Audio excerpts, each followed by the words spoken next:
jóvenes en TV, Fernanda Bastida y Alfredo Gutiérrez les damos la bienvenida a nuestra sección de artes, El arte en tus manos, un espacio de reflexión y construcción del conocimiento. Hoy en De la mano de los artistas conoceremos a un creador que trabaja con temas muy amplios, como el valor de las cosas, el dinero y otras formas de intercambio que mueven a nuestra economía. Así es, Fernanda, porque en el programa de hoy platicaremos con José Antonio Vega Macotela, un artista nacido en la Ciudad de México en 1980. En su búsqueda creativa, José Antonio se ha acercado a una gran diversidad de comunidades particulares, como los presos y los mineros, con el fin de analizar cómo estas comunidades se construyen tipos de intercambio que son específicos de sus condiciones de vida. Para José Antonio, el arte es magia, en la medida en que, a través del arte, los símbolos se pueden hacer tangibles, es decir, algo que no existe aún físicamente o que solamente existe como una idea común.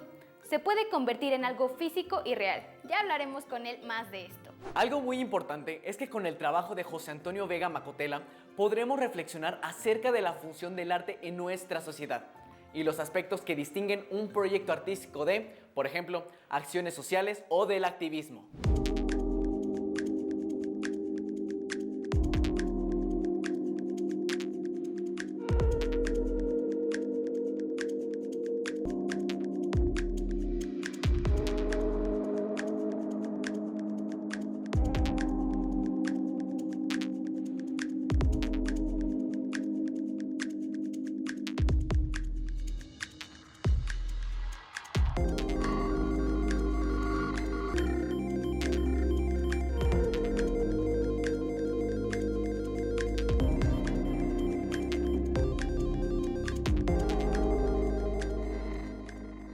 Estamos muy contentos de tener como invitado a José Antonio el día de hoy. Además de sus exposiciones en México y Latinoamérica, José Antonio representó a México en un evento de arte contemporáneo muy importante que ocurre cada 5 años en Kassel, Alemania. Podríamos decir, Fernanda, que Documenta es una exposición de arte contemporáneo gigantesca con artistas de todas partes del mundo y, como bien nos mencionaste, tiene lugar cada 5 años y se ha convertido en una exposición de arte contemporáneo importantísima desde sus inicios en 1955. Y algo muy único de esta exposición es que dura 100 días exactamente abierta a público y hace apenas 3 años nos representó en ese gran evento de arte. Pues no se diga más y vamos a platicar con José Antonio en su estudio en la Ciudad de México.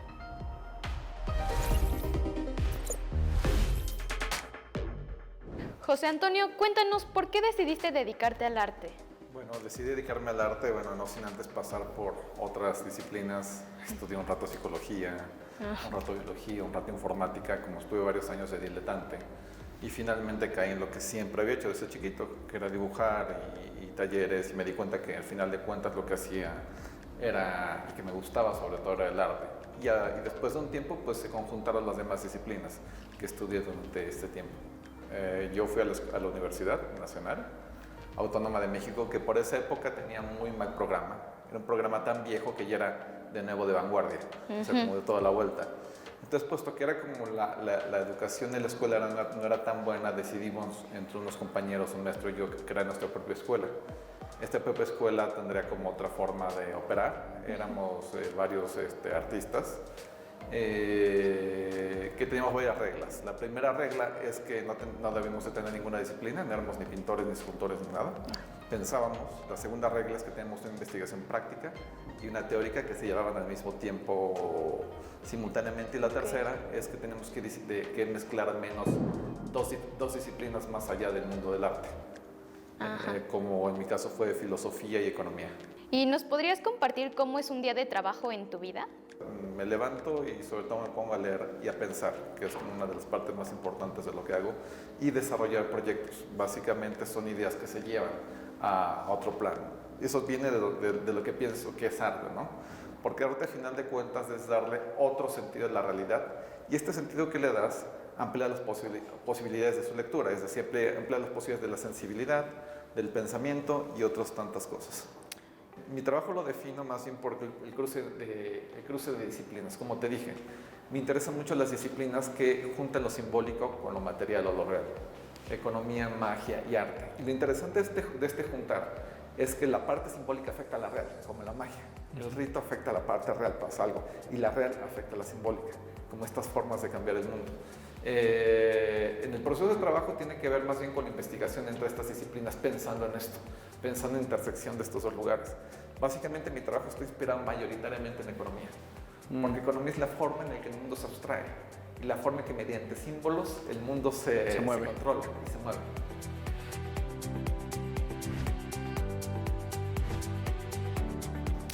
¿Y cuáles son algunas de tus principales influencias? Es que es como complicado porque muchas de mis influencias no son del arte, son más bien como de la filosofía. Chistosamente me interesa mucho Sócrates, cómo se acercaba con la gente, la parte de la mayéutica, que es el proceso de pensamiento que hacía mediante diálogo con los otros. Sí. En términos artísticos son muy variados, porque me gustan desde muy viejos, de pintores venecianos como Tintoretto, Tiziano, hasta muy nuevos como Hito Steyr, por ejemplo, que es una artista alemana, Francis Sales, el artista belgo-mexicano, y bueno, entre otros.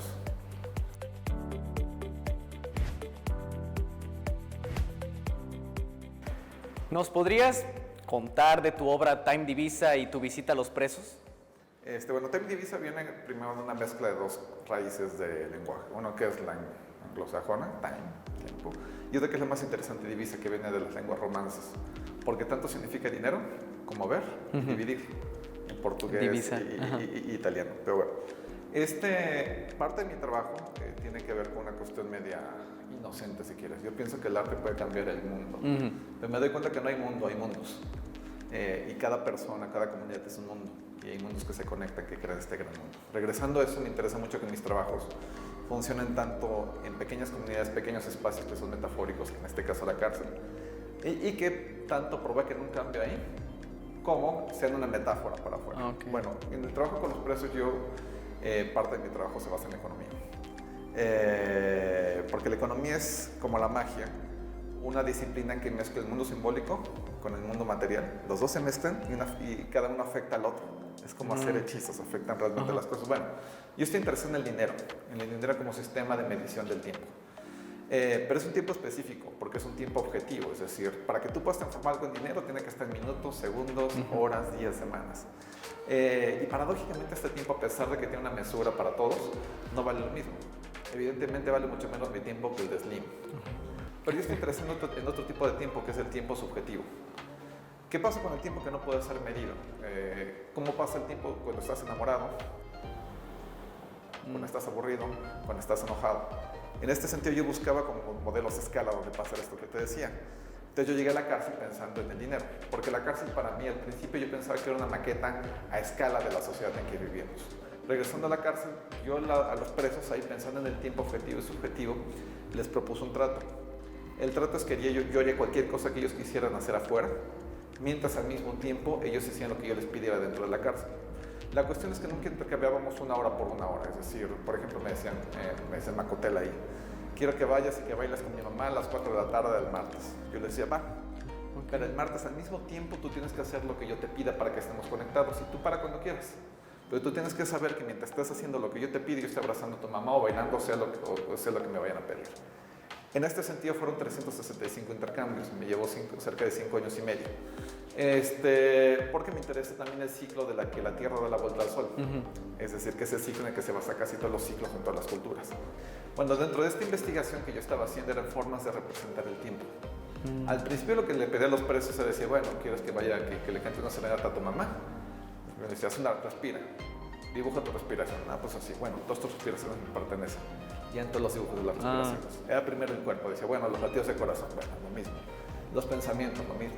Fue cambiando y moviéndose, por ejemplo, con el cuerpo, el cabello que crece, las uñas, incluso la saliva y cuestiones similares. De ahí evoluciona la arquitectura, cómo se organizan, cómo se llaman los cuerpos dentro de la cárcel, cómo se organiza la arquitectura dentro de la cárcel.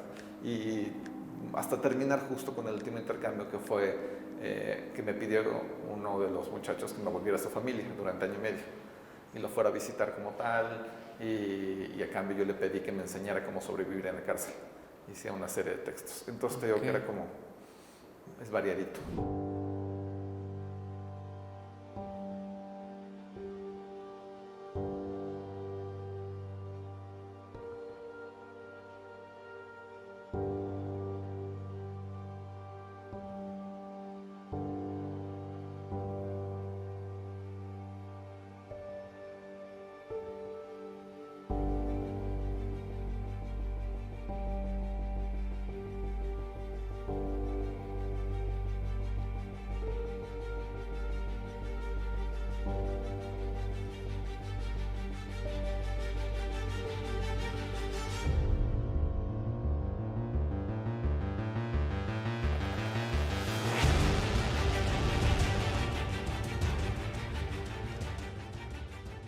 podrías platicar en qué estás trabajando actualmente? Bueno, es esta parte. Ahorita estoy trabajando en una idea que tengo, que es la noción de invisibilidad y que tiene que ver con el poder. A ver, el poder tiene una cuestión muy particular. Es que tiene la capacidad de volver visible e invisible las cosas, incluso a sí mismo. Ejemplo de esto, por ejemplo, la gente poderosa como Donald Trump, que le dice el tax returns, que lo tuvo oculto durante mucho tiempo. O sea, puede ocultar parte, pero paradójicamente su imagen se volvió global. Tiene control sobre su imagen. ¿Qué pasa con lo contrario? Con la gente que no tiene agencia. Por ejemplo, las desaparecidas en México, que desaparece sin siquiera un nombre, sin siquiera una imagen. Entonces me interesa trabajar con la idea de hacker como este punto de switch entre las dos cosas. Por ejemplo, esta es la cuestión de atrás. Aquí es un proceso que se llama esteganografía. Esteganografía es, por ejemplo, las imágenes digitales. Puedes meter archivos en imágenes JPG y no te das cuenta. La forma en la que funciona este proceso es que los píxeles cambian ligeramente, pero tus ojos no lo pueden ver porque es un microcambio y ahí está la información en el cambio. Lo que hice con esto, también me di cuenta que hay un proceso de tela con el que se hacen los tejiditos de figuras que se llama Jacquard. El proceso de Jacquard es muy parecido al proceso de la imagen digital, de la creación de imagen digital. Entonces tomé unas fotos de internet de baja resolución de incendios, ahorita te digo por qué incendios, es un incendio. En el que puse, ¿cómo se llama? Una lista. Esta lista es parte de una lista que se llama la lista Falciani. Hervé Falciani fue de los primeros leakers antes de Snowden. Él trabajaba en el banco HSBC de Zurich. Entonces se robó 200,000 nombres de gente que tenía cuentas, digamos, raras en Europa y las distribuyó a varios lugares. Estos son 2,000 nombres que él sacó de ahí, que están encriptados aquí, que son parte de los responsables de la crisis griega. Entonces lo que pasa con la estenografía es que cuando sobrecargas una imagen, el píxel se revienta y se vuelve dorado. Aquí los píxeles dorados son unos.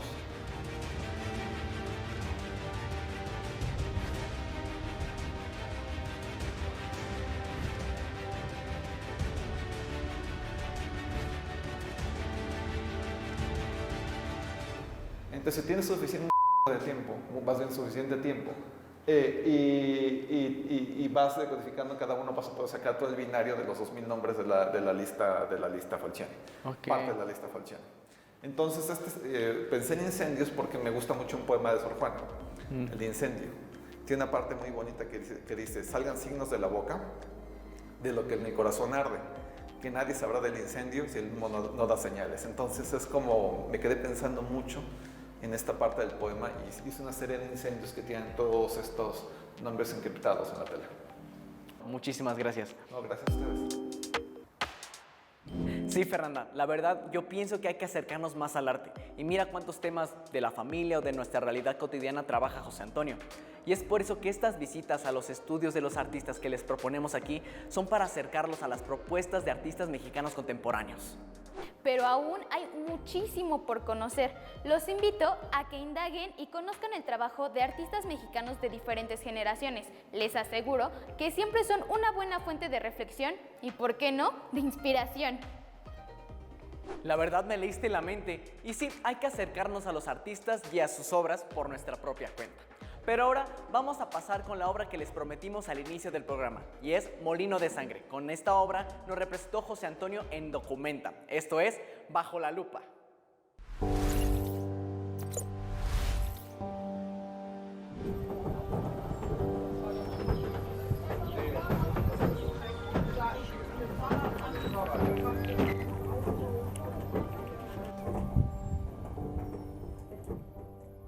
La pieza que yo puse para Documenta se llama Molino de Sangre, y de hecho literalmente es como se llaman las piezas. Me explico rápido. Los molinos del viento se ponen donde hay viento, de agua donde hay agua. Los molinos de sangre se ponen por lo regular donde no hay ningún tipo de recurso natural, sino trabajo. Se mueven con los músculos, con la sangre. Originalmente se mueven con los músculos de animales o de humanos. Bueno, habían 3 de estos. En la Nueva España, uno en México, uno en Perú, otro en el Alto Perú, o Bolivia. Yo estoy interesado en el de Bolivia, porque el de Bolivia estaba al lado de un cerro que se llama Cerro Rico. Es donde salió la mayor, en el Potosí boliviano, es donde salió la mayor cantidad de plata de las Américas a Europa.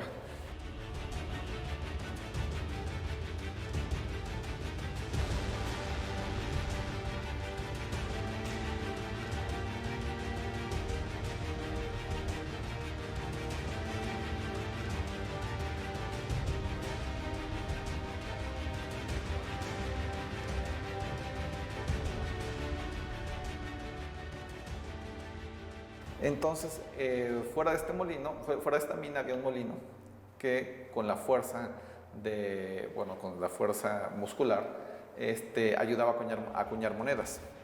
Y está interesante este molino porque es Cerro Rico y la mina está a 4.000 metros, un poco más sobre la altura del mar, y dentro de la mina hay más o menos más 42 grados, afuera menos 3, menos 5. Entonces es muy difícil ahí, y los bueyes morían y las mulas morían, es la leyenda. Y que empezó a utilizar indígenas esclavos.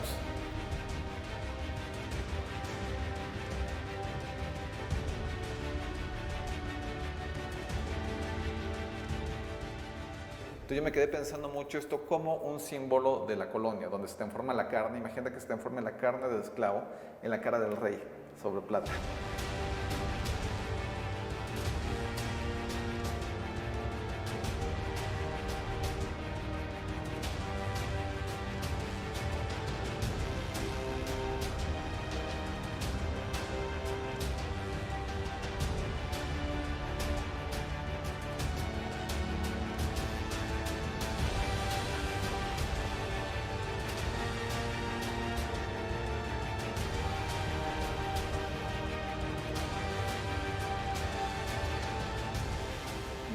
Entonces yo decía, bueno, ¿cómo revertimos esto? Porque al final de cuentas yo soy un latino que está mostrando en Alemania. Entonces yo fui a buscar los planos originales y reconstruí el molino en Kassel, que es donde se la documenta. Pero este molino es algo diferente. En vez de crear una moneda, creamos otra moneda, que es una moneda que creé yo que se llama Tello, que era hacía una cuestión como una moneda normal, pero lo más importante es que minaba una criptomoneda basada en blockchain, como el Bitcoin o como el Ethereum. Entonces la característica de estas criptomonedas es que tú puedes crear programas. Ahí puedes meter programas, pero estos programas tienen una característica muy importante. Los programas normales están en servidores, ¿no? Una vez que rompes el servidor, tiras todo. Todo. Estos programas no. Están distribuidos en todas las personas que pertenecen a la red. Para hackear el programa, tendrás que hackear todas las computadoras que están en el programa al mismo tiempo. Por ejemplo, para hackear Bitcoin, tendrás que hackear simultáneamente cientos de miles de computadoras. Simultáneamente es imposible. Porque si lo lograras, incluso sabrías quién fue. Entonces es muy difícil de hackear. Para que blockchain funcione, cada operación que se haga en el blockchain, todos tienen que estar de acuerdo. Eso se llama minar.